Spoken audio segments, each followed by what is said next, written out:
Hello students, how are you. आज हम लोग देखते हैं थर्ड जो चैप्टर है केमिकल काइनेटिक। इसको देखा जाएगा। केमिकल काइनेटिक एक इम्पोर्टेंट चैप्टर है और आप लोग के एग्जामिनेशन में बहुत सारे क्वेश्चन इससे पूछे जाते हैं। तो देखा जाए केमिकल काइनेटिक क्या है। केमिकल काइनेटिक तो फर्स्ट कह रहा है कि द स्टडी ऑफ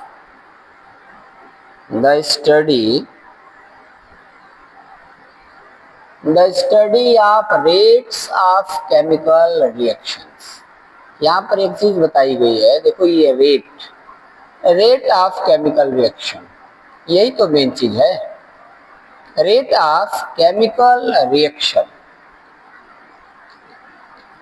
तो रेट ऑफ केमिकल रिएक्शन की जहां आप स्टडी करते हो वही है केमिकल काइनेटिक। और चीज क्या है कि the factors that affect them and the mechanism by which reaction occur. और जो फैक्टर है जैसे कि टेम्परेचर है, प्रेशर है, कंसंट्रेशन है, कैटलिस्ट है, तो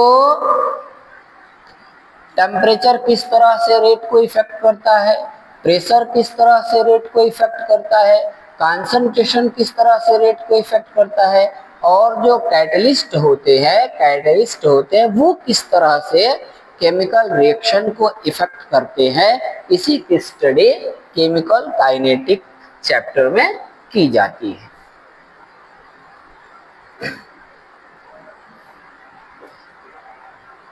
रेट ऑफ रिएक्शन क्या है? तो change in concentration of a reactant और product per unit time is called rate of reaction. जैसे देखिए कोई ए और बी दो तरह का सबस्टेंस है, तो सी और डी बना रहा है। ये रिएक्टेंट है ना, रिएक्टेंट है, और ये दोनों जो है कि प्रोडक्ट है। तो रिएक्टेंट के कंसंट्रेशन में या प्रोडक्ट के कंसंट्रेशन में जो चेंजिंग होती है, जो टाइम के साथ चेंज होता है, उसी को रेट ऑफ रिएक्शन कहा जाता है। उसी को रेट ऑफ रिएक्शन कहा जाता है। तो रेट ऑफ रिएक्शन को एवरेज रेट ऑफ रिएक्शन निकाला जाता है, इंस्टेंटेनियस रेट ऑफ रिएक्शन निकाला जाता है, और स्टाइकियोमेट्रिक रेट ऑफ रिएक्शन निकाला जाता है। तो एवरेज रेट ऑफ रिएक्शन क्या है? Rate over a finite time interval is called average rate of reaction. तो एवरेज रेट ऑफ रिएक्शन का कैलकुलेशन आप बनाने के लिए लिख सकते हो delta C upon delta T. और ये डेल्टा सी क्या है? ये आपका total changing in the concentration of reactant और प्रोडक्ट है, और डेल्टा टी क्या है? Total changing of in time. Total changing in time, time में कितना चेंज हुआ, कंप्लीट जो है कि चेंजिंग हुआ कंसंट्रेशन में, टाइम में कंप्लीट कितनी चेंजिंग हुई। तो इसका आप ऐसे निकालते हो delta C upon delta T. तो इसको एवरेज रेट ऑफ रिएक्शन कहा जाता है। अच्छा, इंस्टेंटेनियस रेट ऑफ रिएक्शन, तो टी टाइम पे कोई एक फिक्स टाइम आप ले लेते हो। रिएक्शन जैसे आपका हो रहा है A plus B, after reaction C plus B product बन रहा है, तो ये 5 मिनट का रिएक्शन है। सपोज दैट 5 मिनट का रिएक्शन है, 2 मिनट का रिएक्शन है, या जितने भी टाइम पे, तो एक स्पेशल टाइम में रेट ऑफ रिएक्शन जब आप फाइंड करते हो, कैलकुलेट करते हो, तो उसी को इंस्टेंटेनियस रेट ऑफ रिएक्शन कहते हैं। और इसको लिखने का फॉर्मेट एक होता है D upon D T of concentration of R. It means जो रिएक्टेंट है उसके कंसंट्रेशन में जो थोड़ा सा भी चेंजिंग हो रहा है, और टाइम में थोड़ा सा भी चेंजिंग हो रहा है, तो उसको minus D upon D T of concentration of R लिखेंगे। क्योंकि ये जो माइनस यहाँ पर लिखा गया है वो बता रहा है कि यहाँ जो रिएक्टेंट है उसका कंसंट्रेशन घट रहा है, कम हो रहा है। और स्टाइकियोमेट्रिक रेट ऑफ रिएक्शन निकालना है, ये क्या होता है, t इज इक्वल 0 पर। स्टार्टिंग टाइम में t इज इक्वल 0 पर अगर कैलकुलेशन आप बनाते हो, आप रेट ऑफ रिएक्शन निकालते हो, तो that means stoichiometric rate of reaction, ये कंप्लीटली आप समझ जाते हो। ठीक है, अब इसमें क्या है बाबू कि इसमें जो है आपका रेट लॉ और रेट कांस्टेंट यहां से कैलकुलेट किया जाता है इसके स्टडी करके। ठीक है, तो लॉ एक्सप्रेशन क्या है, तो कह रहा है कि अगर इस तरह का कोई रिएक्शन है, ठीक है, तो रिएक्शन है तो इसके लिए आप रेट ऑफ रिएक्शन लिखते हो, जैसे कि a plus B after reaction c plus D. तो इसके लिए रेट ऑफ रिएक्शन लिखते हो, क्या होता है, proportional concentration of a and concentration of b। Concentration of x power कर सकते हो, y पावर कर सकते हो। ठीक है, और इसी को जब आप कॉन्सेंट्रेशन को रिप्लेस करते, इसको जब आप प्रोपोर्शनल को रिप्लेस करते हो, ये कांस्टेंट आता है a to the power x और b to the power y। तो अब देखो, ये जो इसमें x और y आपको जो मिल रहा है, इसको कहते हैं ऑर्डर ऑफ रिएक्शन। इसको कहा जाता है ऑर्डर ऑफ रिएक्शन। आप यहाँ देख लो कि अगर किसी केमिकल रिएक्शन के लिए रेट ऑफ रिएक्शन आप यहाँ फाइंड किए हो, तो K concentration of A to the power X, concentration A to the power X, concentration B to the power Y। तो ये R क्या हो गया, रेट ऑफ रिएक्शन हो गया। ठीक है, R रेट ऑफ रिएक्शन हो गया और K रेट कांस्टेंट हो गया। ठीक है, A क्या हुआ, कॉन्सेंट्रेशन A हो गया, A का कॉन्सेंट्रेशन है, और टू दी पावर जो X है ये है ऑर्डर। ऑर्डर किसके रिलेटिवली ऑर्डर है, तो A के रिस्पेक्ट में ऑर्डर है, A के रिस्पेक्ट में ऑर्डर है, और यहाँ जो Y है ये B के रिस्पेक्ट में ऑर्डर है, और दोनों को हम लोग X प्लस Y निकालते हैं, जिसको कहते हैं overall order of reaction. Overall order of reaction, overall order of reaction. यहाँ मैं बता ही दिया कि A और B और C और D। ठीक है, तो हम लोग रेट ऑफ रिएक्शन निकालते हैं, रेट ऑफ रिएक्शन करते हैं, तो ये होता है proportional concentration of A into concentration of B। अब सपोज दैट मैंने इसको x मान लिया, इसको y, तो ये x और y जो है ये दोनों एक्सपेरिमेंटल वैल्यू है, x और y एक्सपेरिमेंटल वैल्यू है, और इसी एक्सपेरिमेंटल वैल्यू को ऑर्डर ऑफ रिएक्शन कहा जाता है। अच्छा, दोनों को आप ऐड कर दोगे तो ये टोटल ऑर्डर ऑफ रिएक्शन हो जाता है, इसको हम लोग बोलते हैं टोटल ऑर्डर ऑफ रिएक्शन। अब यहाँ पर ऑर्डर ऑफ रिएक्शन के अकॉर्डिंग जो है, ऑर्डर ऑफ रिएक्शन के अकॉर्डिंग जो है आप लोग जो रिएक्शन होते हैं उसको आप क्लासिफाई कर देते हो। तो एक होता है जैसे जीरो ऑर्डर हो गया, एक फर्स्ट ऑर्डर हो गया, ऐसे एक सेकंड ऑर्डर भी होता है, थर्ड ऑर्डर भी होता है, लेकिन हम लोग यहाँ बात करेंगे जीरो ऑर्डर और फर्स्ट ऑर्डर की। तो जीरो ऑर्डर दैट मीन्स आप यहाँ पर कैलकुलेट कर लोगे कि जीरो ऑर्डर जो होता है उसका जो ऑर्डर का वैल्यू होता है वो जीरो होता है, ऑर्डर का वैल्यू जीरो होता है, और इसकी यूनिट मोस्ट इंपोर्टेंट है। देखो, यूनिट जो होता है मोल पर लीटर पर सेकंड, ये बहुत बार एग्जामिनेशन में जैसे कि ऑब्जेक्टिव टाइप में डाल देता है कि mole litre inverse second inverse time inverse ये हो जाता है। तो ये जीरो ऑर्डर के लिए। फर्स्ट ऑर्डर के लिए क्या है, फर्स्ट ऑर्डर के लिए टाइम इनवर्स या सेकंड इनवर्स होता है, ये इसका यूनिट है। ठीक है, अच्छा, इसका हाफ लाइफ निकाला जाता है, तो हाफ लाइफ होता है टी हाफ इज इक्वल 0.693 अपन के क्या है, के है कांस्टेंट ऑफ रिएक्शन है, constant of rate of reaction है, constant of rate of reaction है, और टी हाफ क्या है, T half half life period है। तो सेकंड ऑर्डर यहाँ देखोगे तो सेकंड ऑर्डर के लिए भी दिया गया है, देखो यहाँ पर litre mole inverse second inverse, litre mole inverse second inverse. तो सेकंड, अच्छा, इसका टी हाफ देख लो, तो T half is equal 1/k, और कॉन्सेंट्रेशन ऑफ आर नॉट है, कॉन्सेंट्रेशन आर नॉट का मतलब ये जो है कि स्टार्टिंग इसका कॉन्सेंट्रेशन है, नो चेंज इन कॉन्सेंट्रेशन है, उसी के लिए यहाँ ग्राफ प्लॉट किया गया है। तो आपसे देख सकते हो जीरो ऑर्डर के लिए ग्राफ प्लॉट किया गया है, फर्स्ट ऑर्डर के लिए ग्राफ प्लॉट किया गया है, और इस तरह से अलग अलग ऑर्डर के लिए, सेकंड ऑर्डर के लिए ग्राफ प्लॉट किया गया है। तो ग्राफ प्लॉट के भी अकॉर्डिंग आप जो है रिएक्शन को समझ सकते हैं। क्लियर? अच्छा, नेक्स्ट देखिए। तो ये आपका देख रहे हो हाफ लाइफ, ये आप क्या देख रहे हैं भाई, ये हम लोग देख रहे हैं half life and first order reaction. तो अभी मैंने बताया कि हाफ लाइफ क्या होता है कि टी हाफ इज इक्वल 0.693, ये होता है आपका टी हाफ इज इक्वल, ये हो जाता है 0.693 अपन के। ये क्या है, ये है हाफ लाइफ। किसका half life? First order reaction का half life, first order reaction का हाफ लाइफ है। ठीक है, अब एग्जांपल भी इसमें देख लो। रेडियो एक्टिव डीके है, रेडियो एक्टिव डीके क्या है, जैसे कि रेडियम है, रेडियम 88,226 होता है, रेडियम से रेडान होता है, रेडियम का डीके होता है रेडान में, रेडान 86,222 होता है, और इससे जो अल्फा पार्टिकल है वो निकलते हैं बाहर। तो ये जो हो रहा है ये आपका क्या है, इससे हाफ लाइफ आप निकाल लेते हो फर्स्ट ऑर्डर रिएक्शन। अच्छा, फर्स्ट ऑर्डर रिएक्शन का आप देख सकते हो कि टाइम में और कंसंट्रेशन ऑफ रिएक्टेंट में दिखाया गया। ये देखो कंसंट्रेशन ऑफ रिएक्टेंट है और ये टाइम है, और टाइम में हाफ लाइफ है।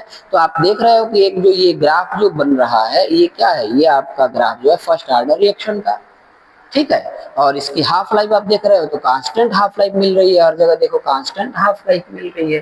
तो इसके लिए इसका फार्मूला बन जाता है टी हाफ इज इक्वल 0.693 अपन के। ठीक है, आगे आप देखो, आगे आप देख सकते हो कि कुछ क्वेश्चन इस पर मिल जाते हैं, कुछ क्वेश्चन बनाए जाते हैं। वो क्वेश्चन क्या होते हैं, कह रहा है कि the essential concentration of N2O5 is इतना है। ठीक है, आफ्टर 60 मिनट ये इतना हो जाता है। तो एजिंग फर्स्ट ऑर्डर कैलकुलेट करना है। तो फर्स्ट देखिए, इसका जो है फर्स्ट ऑर्डर का जो इक्वेशन है वो मैं यहाँ से थोड़ा बता दे रहा आपको। तो ये होता है K is equal 2.303 upon T होता है, और लॉग ये जो चीज है इसको ऐसे थोड़ा लिखा जाए A upon A minus x base 10, ये होता है। तो ये जो है इसमें की क्या है, इसमें के हो जाता है आपका constant of rate of reaction हो जाता है, टी यहाँ पर टाइम हो जाता है, ए जो है स्टार्टिंग में जो आपने कंसंट्रेशन लिया है वो कंसंट्रेशन हो जाता है, एक्स जो है वो कितना रिएक्शन हुआ, कितना परसेंट कंप्लीट हो गया, वो एक्स का वैल्यू हो जाता है। तो आप यहाँ देख सकते हो कि स्टार्टिंग में जो कंसंट्रेशन है वो कितना है भाई, फिर 60 मिनट के बाद कंसंट्रेशन है वो कितना है भाई, ये जो है ये क्या है, ये रिएक्टेंट का कंसंट्रेशन, एसेंशियल कंसंट्रेशन है। इनिशियल कंसंट्रेशन कितना दिया है, 1.24 इंटू 10⁻⁻² दिया है, और आफ्टर 60 मिनट कितना दिया है कंसंट्रेशन, ये दिया है। तो हम लोग क्या करेंगे, आर नॉट पर इसकी वैल्यू पुट कर देंगे, आर नॉट पर ये वैल्यू पुट करेंगे, और फिर जो है कि 60 मिनट के बाद ये जो मिल रहा है इसकी वैल्यू पुट कर देंगे। दोनों का कैलकुलेशन बनाया कि ये जो है कि कांस्टेंट फाइंड हो गया, कांस्टेंट का कैलकुलेशन हम लोग कर दिए। अगर नहीं समझ में आ रहा तो फिर आप एक बार देखो, मैं बता रहा हूँ आपको। न्यूमेरिकल इससे तो रहता ही रहता है एग्जामिनेशन में, थोड़ा सा देखो आप न्यूमेरिकल देख लो, 1 मिनट और मैं बता दे रहा हूँ। तो ये आपका जो फॉर्मूला यहाँ बना है ये देखो, इसी फॉर्मूले में तो कैलकुलेशन बनाना है। तो इस फॉर्मूले में जब आपको कैलकुलेशन बनाना है तो आप क्या करते हो, ये जो दिया है आपका इनिशियल कंसंट्रेशन दिया है, ये हो गया कंसंट्रेशन ऑफ आर नॉट, और 60 मिनट के बाद जो कंसंट्रेशन दिया गया है ये हो गया कंसंट्रेशन ऑफ आर, और इन्हीं दोनों को इसमें पुट किया गया है, रखा गया है, रखकर हमने कैलकुलेशन बनाया। कैलकुलेशन बनाया तो हमारा के का वैल्यू आ गया 0.030 मिनट इनवर्स, या इसी को ऐसे भी आप लिख सकते हो 3.04, देखो 1 2 10⁻⁻², ये मिनट में दिया है तो मिनट इनवर्स ही हो गया आंसर। ठीक है ना, तो इस तरह से हम लोग ये बताया, इस फॉर्मेट से हम लोग जो है इस सवाल को कर सकते हैं। ठीक है, अब चलिए आगे देखो। अच्छा, आरएनएस इक्वेशन आता है, देखो आरएनएस इक्वेशन, ये जो है ये फार्मूला आप जो ये देख रहे हैं इसको बोला जाता है आरएनएस इक्वेशन। इसमें के ए और e to the power minus A upon RT होता है, ठीक है। तो ये है आरएनएस कांस्टेंट हो गया, ये हो गया रेट ऑफ रिएक्शन कांस्टेंट हो गया, ठीक है। ई एक्सपोनेंशियल फॉर्म हो गया, और जो ये होता है ये हो गया एक्टिवेशन एनर्जी। एक्टिवेशन एनर्जी इसके हम लोग स्टडी कर सकते हैं। आर यहाँ पर गैस कांस्टेंट है और टी यहाँ पर टेम्परेचर है, ये कांस्टेंट है, ठीक है। तो इस तरह से K is equal A to the power minus A upon RT, Arrhenius equation को लिख सकते हैं K is equal A to the power minus A upon RT, ये होता है आरएनएस इक्वेशन। क्लियर? तो इसको आप लोग थोड़ा ध्यान रखेंगे। अच्छा, आप ये देखो, तो हमारे पास अगर दो रिएक्शन के लिए कांस्टेंट दिए गए हों तो इस आरएनएस इक्वेशन को आप इस फॉर्म में लिख सकते हैं। कैसे लिखते हैं? तो लॉग ये होता है K2 upon K1 is equal होता है ए अपान 2.303 इंटू ये हो जाता है T2 माइनस T1 अपान T1 इंटू T2। ये देखो, ये आपका हो जाता है आरएनएस इक्वेशन का टू टेम्परेचर फॉर्म में। अगर किसी रिएक्शन, मान लो रिएक्शन दिया है A+B है, आफ्टर रिएक्शन C+D है, ठीक है। तो T1 टेम्परेचर पर और T2 टेम्परेचर पर आपको कांस्टेंट मिल गया K1 K2।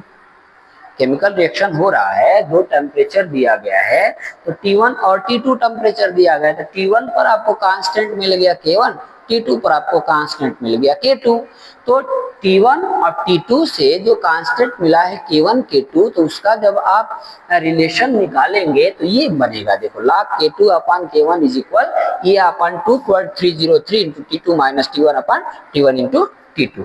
ये हो जाता है टू टेम्परेचर फॉर्म के लिए।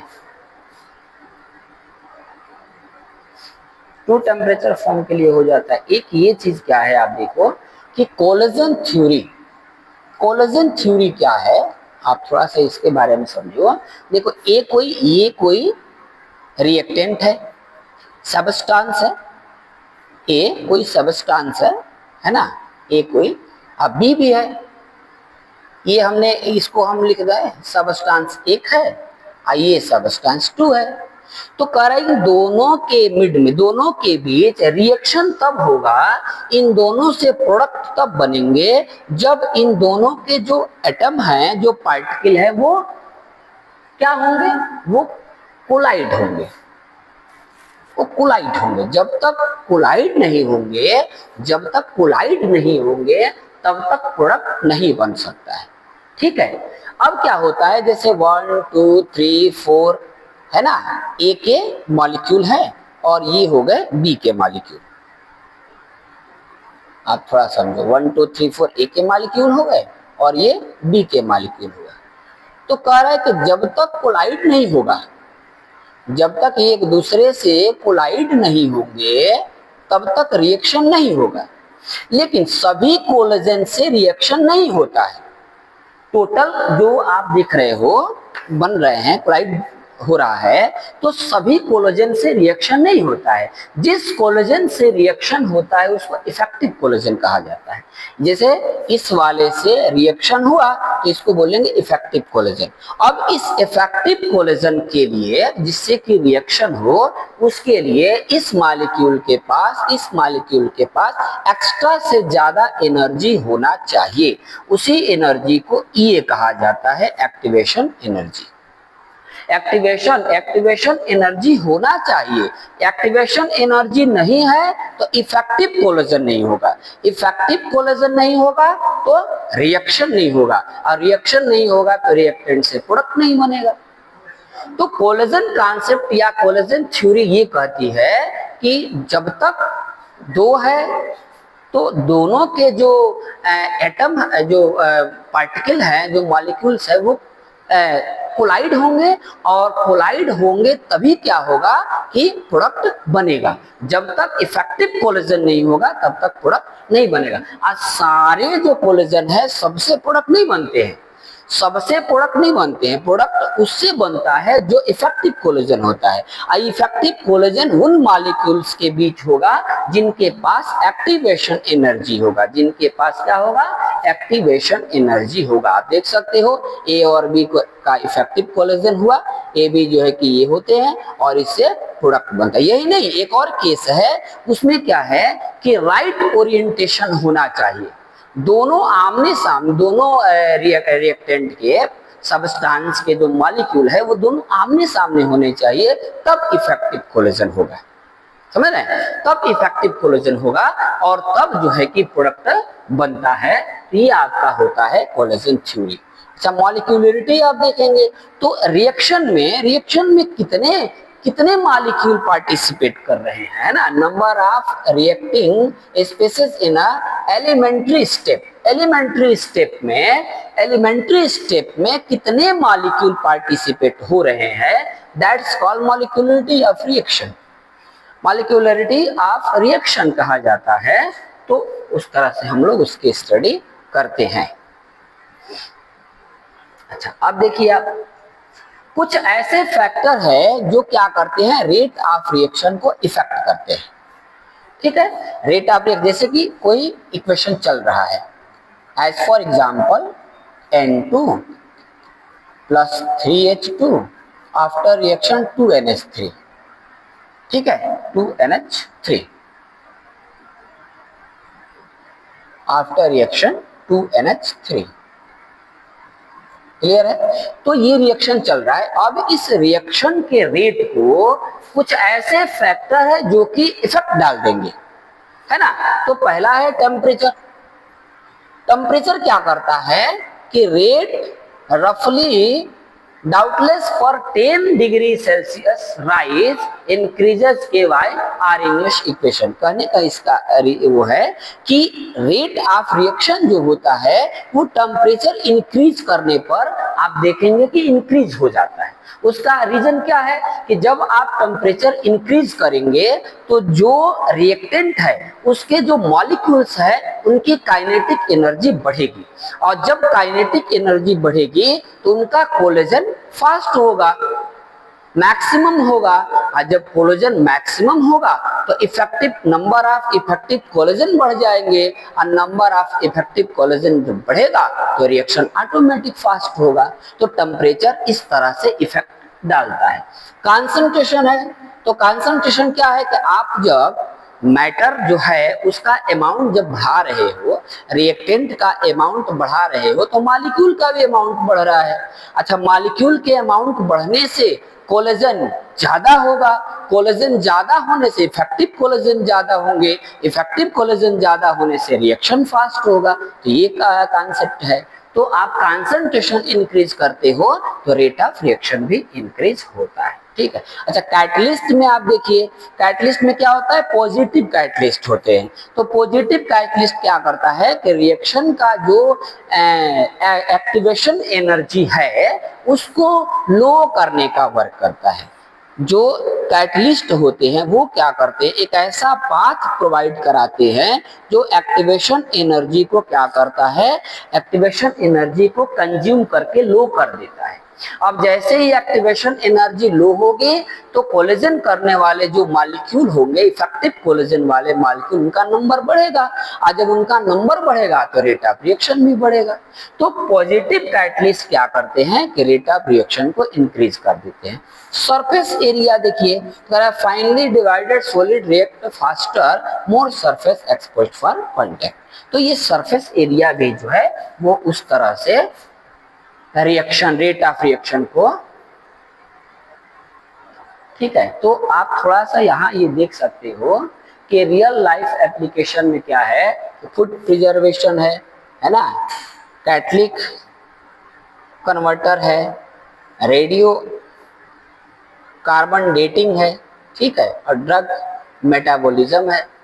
तो इसका यूज किया जाता है, ठीक है। इसका यूज करके हम लोग इन चीजों को अपने डेली लाइफ में इसका जो है यूज कर सकते हैं, ठीक है। तो ये हम लोगों का जो है चैप्टर रहा है काइनेटिक, केमिकल काइनेटिक, और हम लोगों ने इसको देखा केमिकल काइनेटिक को। आशा करता हूँ आप लोग को समझ में आया होगा। नेक्स्ट हम लोग नेक्स्ट वीडियो में डिस्कस करेंगे। Thank you.